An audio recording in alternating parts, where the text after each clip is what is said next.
September 1952. A young man walks into a pharmacy in Knoxville, Tennessee. He collapses on the spot, track marks visible on his arms, his body ravaged by years of alcohol abuse. The pharmacist doesn't recognize him. 3 months later, that same man would be the most talked about musician in America. The red clay of Mount Olive West, Alabama, stained everything it touched. For young Hiram Williams, born in 1923, that dirt was both playground and prison. His father, a World War I veteran, spent most of Hiram's early years in veterans' hospitals, paralyzed by brain damage from meningitis, leaving his mother, Lillie, to scrape together whatever work she could find. Life in Depression-era Alabama meant moving wherever the money was. The Williams family bounced between small towns, with Lillie working as a cannery worker, hotel maid, and eventually running boarding houses. In one of these moves, young Hiram, now going by Hank, found the first piece of his destiny, a beat-up Silvertone guitar from his mother, purchased with money she'd saved from months of taking in laundry. But the real education came from the streets of Georgiana, Alabama. A black street performer named Rufus "Roof" Payne, known locally as T-Tot, saw something in the skinny white boy with the too big guitar. While Jim Crow laws kept most of Alabama segregated, music created bridges where none existed. Payne taught Hank more than just chords and rhythm. He showed him how to make people feel something when he played. The price for these lessons? Usually a few coins or sandwiches, when Hank could spare them. What Payne really gave him was priceless: the blues. This fusion of black blues with white country would later define Hank's sound, creating something entirely new in American music. Even decades later, Hank would credit T-Tot as the only music teacher he ever had. By age 14, Hank was already hustling. He'd shine shoes on the streets of Greenville, Alabama, his guitar case open beside him. Between customers, he'd play songs he learned from Payne, his high, lonesome voice cutting through the street noise. Local kids would gather to listen, not knowing they were witnessing the birth of a sound that would change country music forever. Those early years also brought the first whispers of pain that would haunt Hank throughout his life. Born with spina bifida occulta, a birth defect of the spinal column, young Hank often found himself in agony after long days of physical labor. Music became both his escape and his medicine, a way to transform physical pain into something beautiful. In these dirt-poor beginnings, Hank learned to turn hardship into harmony. His mother's boarding house in Montgomery became his first real stage. Every evening, he'd entertain the workers and travelers who passed through, testing new songs and perfecting his craft. The sound of his guitar would drift through the hot Alabama nights, drawing crowds that grew larger each week. Life was changing in the South. World War II was reshaping the region, bringing factories, jobs, and radio stations hungry for local talent. For a boy who grew up in the shadow of the Depression, these changes meant opportunity. By 1937, Montgomery radio station WSFA was starting to notice the skinny teenager with the powerful voice who seemed to know every song in the world. Those street corner performances were about to catch the attention of someone who could give Hank his first taste of real fame. But with that fame would come the first drops of a poison that would eventually consume him. Montgomery's WSFA radio station in 1937 was hardly glamorous.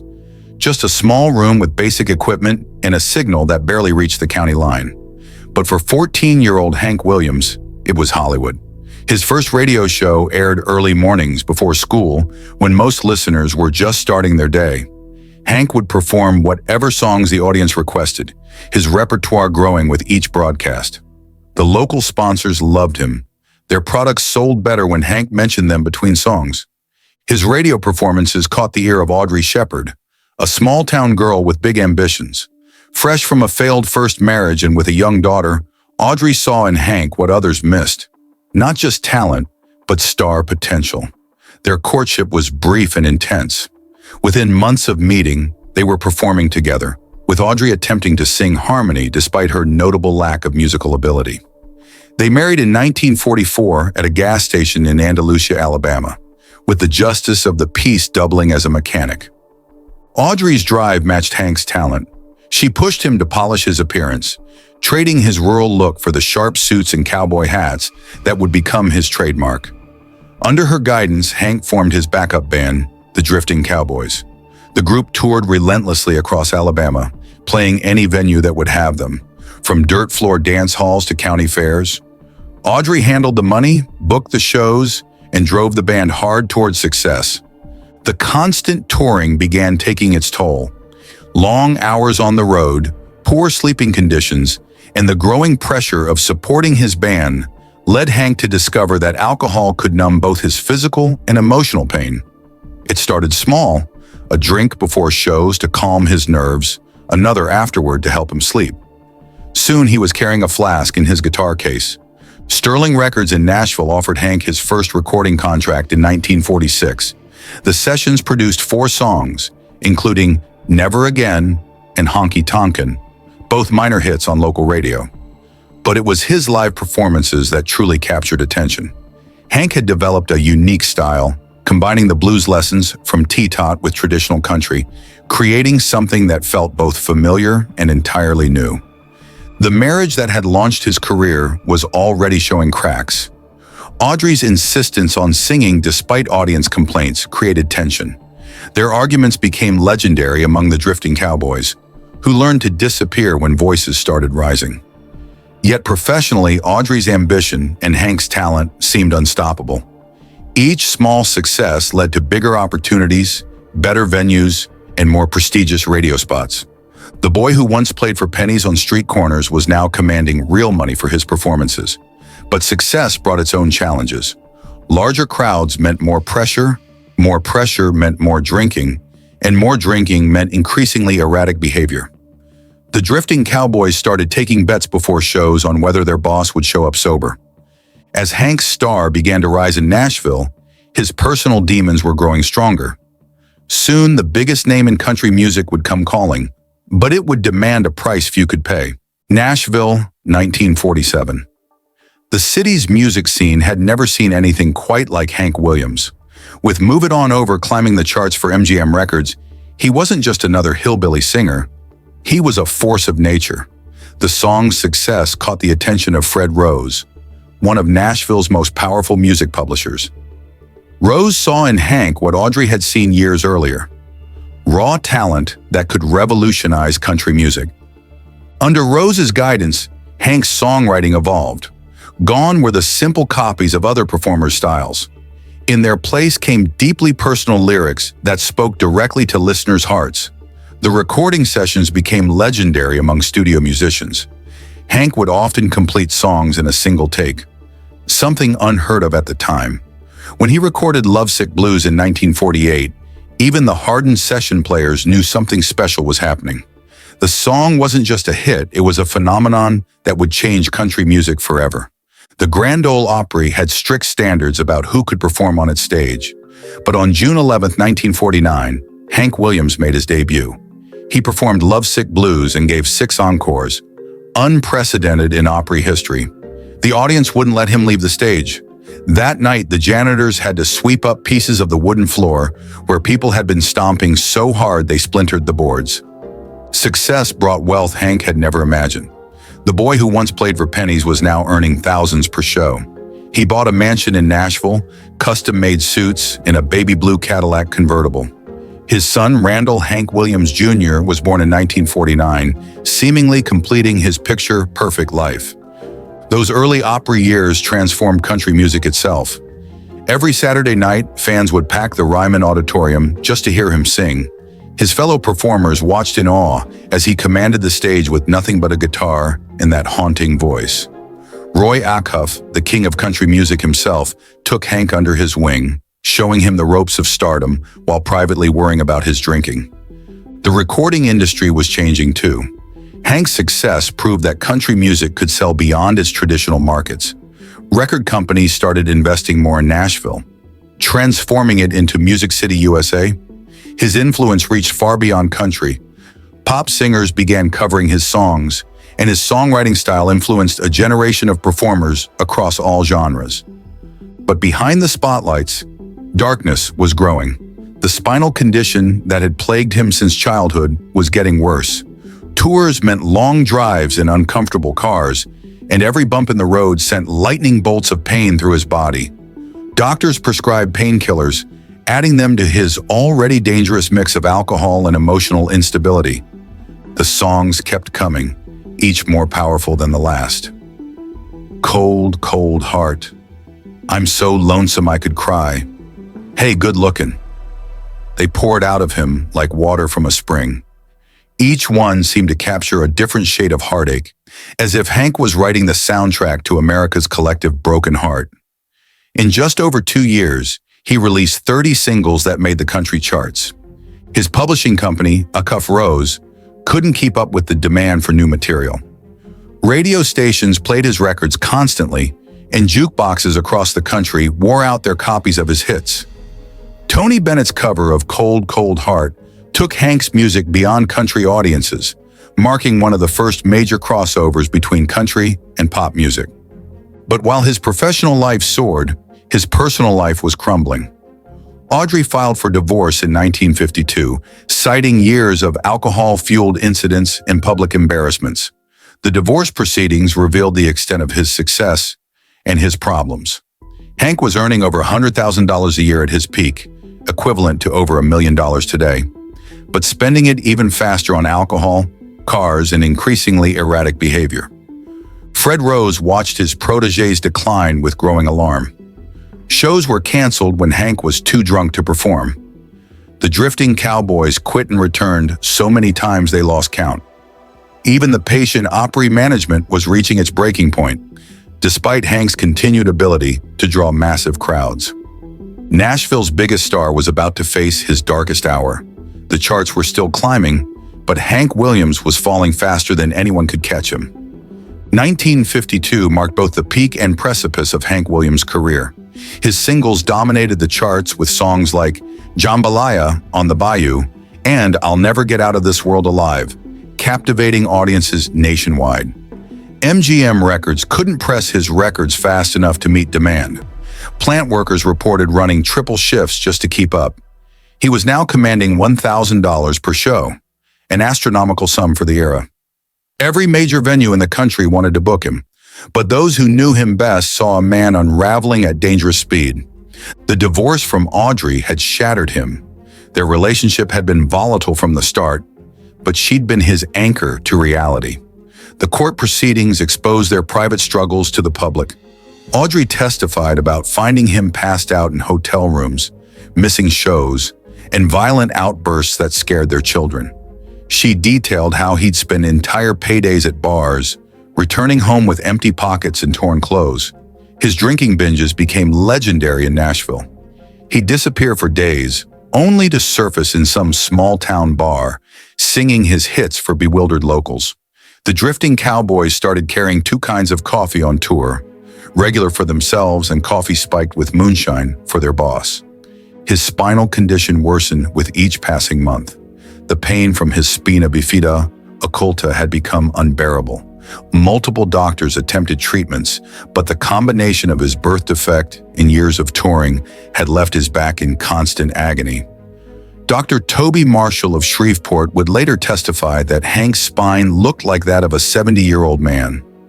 Morphine prescriptions piled up as he visited different physicians across multiple states. Some days he could barely dress himself without help. The once proud performer who commanded stages now needed assistance just to tie his shoes. Local pharmacists began recognizing patterns. Hank would show up with prescriptions from different doctors, all for the same medications. One pharmacist in Montgomery later recalled filling 3 different morphine prescriptions in a single day, each from a different doctor. Another in Shreveport remembered him arriving at 3 a.m., begging for early refills. The mixture of painkillers and alcohol created a dangerous cocktail that transformed the once reliable performer into a loose cannon. Studio sessions that once took single takes now required dozens of attempts to get right. Fred Rose, his longtime producer and mentor, watched helplessly as sessions fell apart. Songs that should have taken hours to record now stretched across days. The pristine voice that had mesmerized audiences began showing signs of wear. Even when Hank managed to pull himself together for a recording, his hands would shake so badly that guitar parts had to be overdubbed by session musicians. MGM executives started demanding Rose record extra songs during good sessions. Knowing the bad ones were becoming more frequent, The Grand Ole Opry's patience finally ran out in August 1952. The final straw came after a disastrous 3-week stretch. He missed 2 Saturday night shows completely, showed up drunk to another, and passed out backstage during what would be his last Opry performance. When he finally made it on stage that night, he butchered the lyrics to Lovesick Blues before stumbling off mid-song. The official statement cited alcohol abuse as the reason for his firing, but those close to the situation knew it was more complex. The institution that had helped make him famous now viewed Hank as a liability they could no longer afford to carry. In an attempt to salvage his career, he hired a young college student named Charles Carr as his full-time driver. The idea was simple. If Hank couldn't drive himself to shows, he couldn't stop at bars along the way. But he found other ways to feed his addictions, often sending Carr on late-night missions to find doctors willing to write prescriptions. Sometimes Carr would return to the car to find Hank unconscious, requiring emergency medical attention. His performances became increasingly unpredictable. Some nights he'd deliver shows so powerful they left audiences in tears. Other nights he couldn't remember the words to songs he'd written himself. In Wichita Falls, Texas, he collapsed on stage mid-song, his face ashen and sweating. In Canton, Ohio, he never made it out of his hotel room, leaving a packed house waiting for 3 hours before the show was finally canceled. Concert promoters started demanding his fee up front, knowing there was a good chance he wouldn't make it to the stage. The new songs reflected his spiral. Titles like Weary Blues from Waitin' and I'll Never Get Out of This World Alive seemed less like country songs and more like prophecies. Even music journalists, normally focused on hit potential, began noting the darkness creeping into his lyrics. Yet even in his darkest moments, his songwriting remained razor-sharp. Each new release cut deeper into the American psyche, speaking to a post-war generation's hidden pains. Songs like Your Cheatin' Heart, recorded during this period but released after his death, showed that his talent remained undimmed even as his body failed him. By late 1952, the Nashville music industry had largely written him off. Publishing companies stopped sending him songs to record. Promoters canceled dates. Radio stations began playing his older recordings instead of his new releases. The man who had revolutionized country music was becoming a cautionary tale for young performers. Yet even as Nashville turned its back on him, Hank Williams had one last tour to make. The winter roads of 1952 would lead him to an appointment with destiny that nobody could have predicted. December 1952, the weather turned brutal across the southeast, with temperatures plunging below freezing. Hank Williams, now remarried to a 19-year-old beauty named Billie Jean Jones, booked a series of holiday shows that would become his final tour. Despite doctors' warnings, despite his failing health, the road still called. The money was too good to turn down. He had alimony to pay, a new wife to support, and mounting medical bills. The first show in Charleston, West Virginia, never happened. Severe weather grounded his flight, and Hank spent the night in a hotel room, shaking from withdrawal. His new wife, Billie Jean, watched helplessly as he alternated between violent sweats and bone-chilling shivers. Charles Carr, still serving as his driver, called every doctor in the phone book before finding one willing to make a house call. The doctor's treatment only temporarily eased his suffering. His manager, Oscar Davis, had booked a string of shows leading up to a lucrative New Year's Day concert in Canton, Ohio. The schedule was grueling, 4 shows in 5 days, covering hundreds of miles in winter weather. Even healthy performers would have struggled with such a timeline. For Hank, it was potentially lethal. On December 28th, he managed to perform in Knoxville, Tennessee. Witnesses described a ghost of his former self. Gaunt, pale, barely able to hold his guitar. The spark that had once electrified audiences was dimming. Yet when he sang "I'm so lonesome I could cry," the audience fell silent.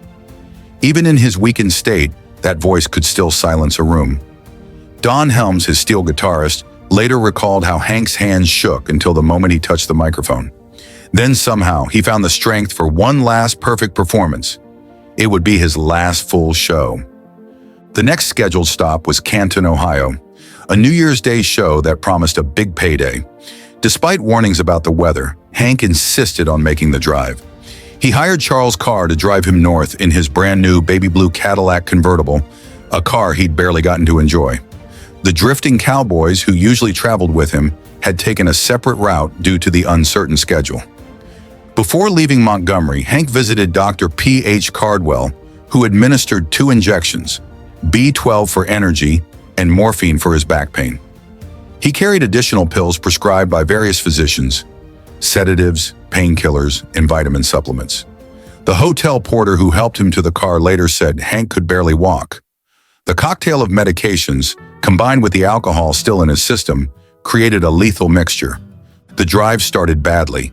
Hank was already ill when they left Montgomery, alternating between consciousness and a disturbing state of semi-awareness. In Birmingham, they attempted to fly to Charleston, West Virginia, but weather forced them back to the road. Carr later recalled how Hank became increasingly incoherent as they drove through the Tennessee mountains, mumbling lyrics to songs he'd never recorded. At the Andrew Johnson Hotel in Knoxville, porters had to carry Hank to his room. Local physician Dr. Paul Cardwell was called to room 349. He found Hank in severe distress and administered more injections, morphine and vitamin B12 again. By now, Hank could barely speak. His last coherent words to Carr were about his mother, asking to call her. The call was never made. Back on the road, the weather worsened. Snow began falling heavily as they crossed into Virginia. Visibility dropped to mere feet, and the roads became treacherous. At a gas station in Bristol, Carr noticed something wrong. Hank had become rigid in the back seat, covered by his coat and a blanket. His heart was still beating, but he wouldn't respond to any stimulation. The king of country music died in the back seat of his own Cadillac, on a cold highway far from home. But the story of Hank Williams was far from over. The news of Hank Williams' death sent shockwaves through the music industry. MGM Records, sensing the moment, rushed to release his remaining recordings. Your Cheatin' Heart, released just days after his funeral, became his most enduring hit. A final, haunting message from beyond the grave that topped the charts for months. His death transformed him from star to legend overnight. Radio stations that had been reluctant to play his later recordings now ran marathon tributes. Fans flocked to record stores, buying every Hank Williams record they could find. MGM's pressing plants worked around the clock to meet demand, but still couldn't keep up. The questions surrounding his death fueled endless speculation. Charles Carr faced accusations and threats from grieving fans who blamed him for their idol's demise. The young driver spent decades defending himself, explaining that he was just doing his job, following Hank's instructions. The truth was more complex. No single person or event had killed Hank Williams. It had taken years of pain, addiction, and relentless touring to bring down country music's brightest star. His influence spread far beyond country music. Ray Charles, Tony Bennett, and Perry Como all recorded his songs. Bob Dylan cited him as a major influence, saying Hank Williams is the master of pain. Even the Beatles referenced his work. His straightforward, emotionally raw songwriting style influenced generations of musicians across all genres. Hank Williams Jr. grew up in his father's shadow, eventually forging his own path in country music. He survived a near-fatal accident in 1975, emerging with a new sound that helped him step out of his father's ghost. His sister Jet, unknown until the 1980s, was eventually proven to be Hank's daughter through DNA testing. The mythology around Hank Williams only grew with time. His Cadillac became a museum piece. The chair he died in at the Andrew Johnson Hotel became a macabre tourist attraction. Every year, fans make pilgrimages to his grave in Montgomery, leaving bottles of whiskey and handwritten lyrics. But his real legacy lives in the songs. Pure, painful, perfect captures of human emotion. Every year, new artists discover and cover his material, finding that these songs about heartache, loneliness, and redemption still resonate with modern audiences. More than 70 years after his death, I'm So Lonesome I Could Cry still stops rooms cold. In 2010, the Pulitzer Prize Committee awarded him a special citation for his craftsmanship as a songwriter who expressed universal feelings with poignant simplicity and played a pivotal role in transforming country music into a major musical and cultural force in American life. The skinny kid from rural Alabama had changed American music forever. Hank Williams recorded just 66 songs under his own name. He never saw his 30th birthday. But in those brief years, He created a blueprint for authentic American music that endures to this day. Every songwriter who puts raw emotion to paper, every singer who bears their soul on stage, owes a debt to the man who died in the backseat of a Cadillac, trying to make it to one last show.